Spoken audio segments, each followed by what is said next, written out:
Is Antonio Luciano.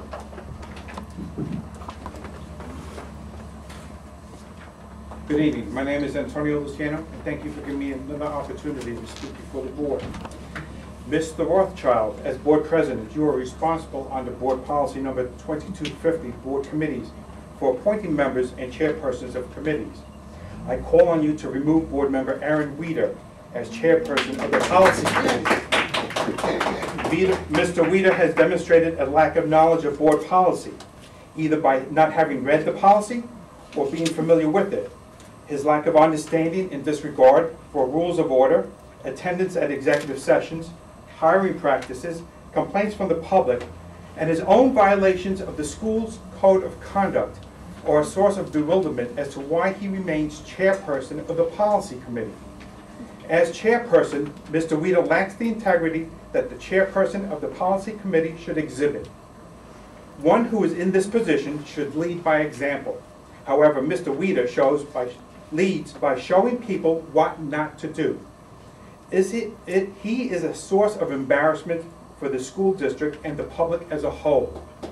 Without this removal, Mr. Rothschild, you are just as complicit in Mr. Weeder's mismanagement as he is. Okay, our last speaker for the evening is Kalmen Weber.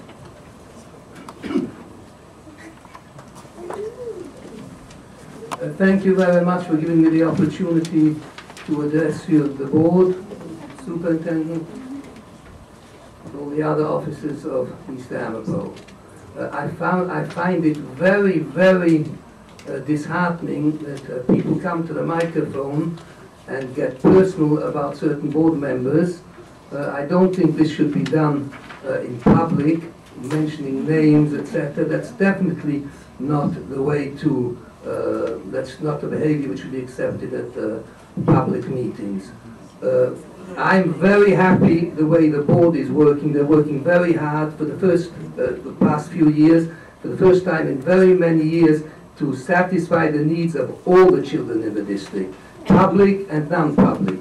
The non-public school parents have been discriminated against for very many years, and this is the first time that the non-public are getting things which they are legally entitled to, and they're definitely not giving any less for the public schools. If you check other districts in the county, you will see every district has had to cut teachers, they've had to cut different programs because of the very bad economic situation that we find ourselves in right now. So it's no finger pointing here to this board. It is every single school district in the county who is cutting, has been cutting, and unfortunately for the coming year there's going to be a very big deficit. The state has said already that it's not going to, even if they give the same amount of money which they gave last year, that would amount to an astronomical budget increase. There will have to be very, very big cuts this year again. And this is not this district which you're pointing fingers at certain board members. It's going to be every single district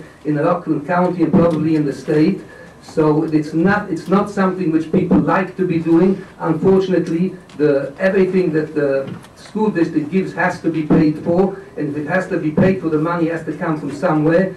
The taxpayers' pockets are limited. They're paying already a tremendous amount. There has been, unfortunately, there has been cuts, and there will be much bigger cuts in the future because of the way the economic situation is going, but that has absolutely nothing to do with this board or any other board in Rockland County, any other school board. It is unfortunately the times we're living in today, and just be prepared. Thank you.